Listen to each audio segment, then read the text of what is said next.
Hello mga kamiming! Ngayong araw ay October 22, araw ng linggo 2023. Ito yung araw na paninindigan namin ang pagiging parent kay Ella. So Ella nga pala ang pangalan ni Mama Dog. Ito yung dog na pinakakain ko dito sa harap ng gate namin kasi nandito siya lagi kapag oras ng kainan. So yun nga, yung araw na yan ay nalaman namin na kakaanak lang halos kasi nung nakita siya ng asawa ko, mga mamasa-masa pa yung mga babies niya. So umanak siya doon sa may jeep sa katabing bahay namin. So nung araw ding iyon ay naging busy ang asawa ko at naisipan na nga na panindigan namin na pagiging isa sa mga miyembro ng aming pamilya, at yan ay gumawa nga siya ng bunk bed para dun sa mga puppies at kay Mama Dog. So yung mga kahoy na yan ay galing dun sa mga tira-tira na nung nagpagawa kami ng bahay dun sa nagpagawa kami ng kwarto sa taas. So yan yung mga excess.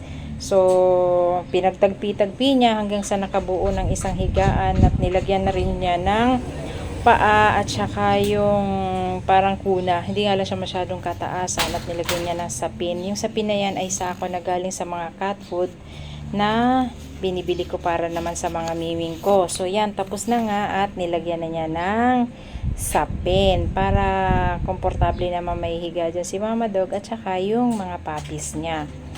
So yan, ang ganda. Bali yung dalawang side lang ang nilagyan namin ng harang kasi nandun naman siya sa sulok.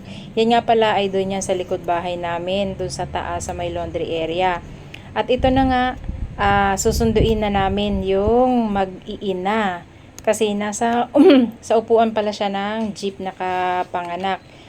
So ipansamantala dahil may nakaharang kasing mga gamit, nilagay muna siya sa sahig, nilagsipin na ng asawa ko ng sako. So ngayon, ito na yung oras na ililipat na namin siya doon sa may laundry area namin sa likod, sa taas. So ayan, kumuha nga pala ang asawa ko ng palanggana at dyan ilalagay ang mga puppies. Bali, limang puppies ang anak niya.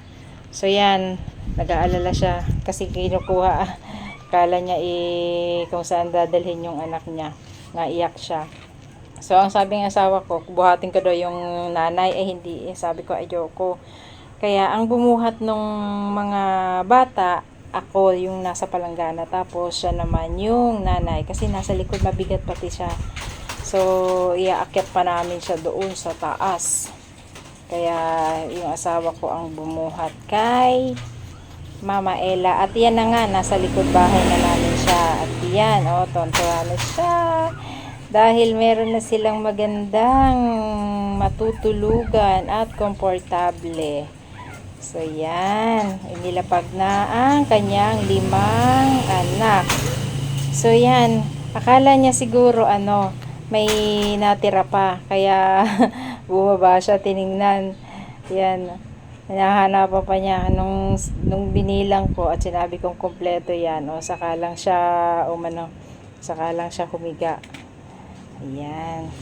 So makikita nyo naman sa mukha ni Ella na siya ay parang nagpapasalamat at tuwa-tuwa, na smile pa siya.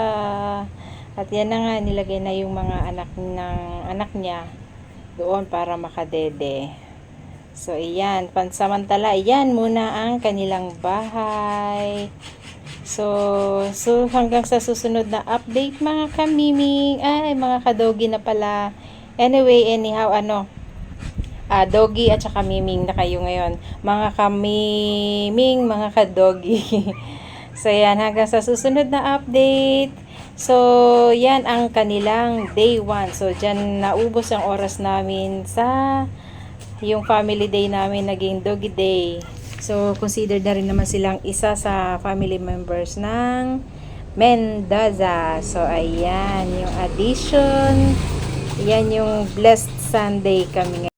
So yan muna ang update for today's video mga kamiming, mga kadogi. Hanggang sa susunod, pa-share po and pa-like ng aking video. Thank you. God bless everyone. Have a blessed Sunday. Thank you.